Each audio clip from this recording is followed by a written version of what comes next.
Imagine a squirrel lying in the middle of the street, paralyzed from the neck down, only able to lift its head up for a few seconds before its muscles give out. Imagine it lifting its head up towards you, its eyes staring into yours, its soul asking for help.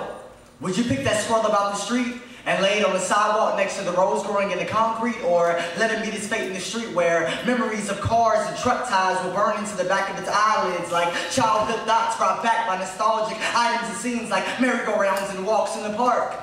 Would you walk by even after making eye contact, knowing that inside you want to help that squirrel just like you would want to be helped if you were in that predicament? When I saw that squirrel, I wanted to cry. I wanted to take it home and search it through repairs so they could have the brains of Janis Joplin and Madam C.J. Walker and could soar like the Apollo 9. I wanted to go back in time to me sitting in my room watching The Wizard of Oz and shove my hand into the TV screen, take Dorothy's shoes away from her, put that squirrel in one of those shoes and tap them together as I quote, "There's no place like home, there's no place like home, there's no place like home," because then it wouldn't have to hurt anymore. I know how it feels to hurt. I reminisce through my dreams of times when things weren't right and I would believe is I'd have to fight my father, ready to beat me up over anything. His fist would hit me rhythmically, knuckles colliding with my face in the tempo of Pete Rock and C.O. Smooths, they reminisce over you. I know how it feels to be paralyzed, not being able to move because you're disconnected from your body, soul, and mind. At that moment, I wanted to help that squirrel so bad because its muscles were separated like how I am from reality, and it can't move like how I can't move because we're both just souls trapped inside these holding capsules formed by flesh, barbed wire fences.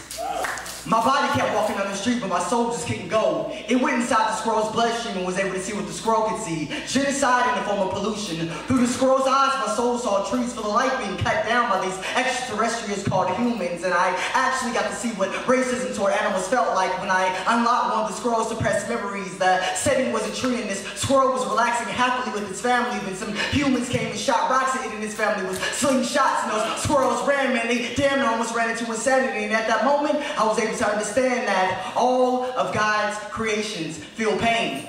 I was able to understand how killing an ant is equal to how a Jewish prisoner was killed in a German concentration camp, and how spraying a wasp nest with a water hose is equal to how Hurricane Katrina wiped out many people's homes in New Orleans, yo. See, that squirrel was America, and its paralyzed body was our economy, and every time he lifted his head up, that was the Statue of Liberty trying to break out of her concrete skin so she could slap the shit out of Uncle Sam.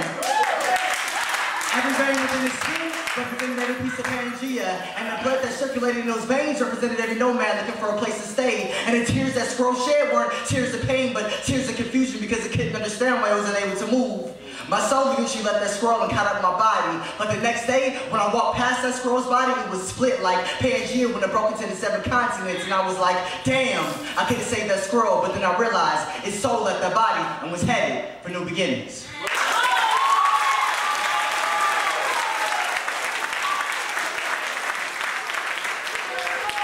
That was the first leading score for the night.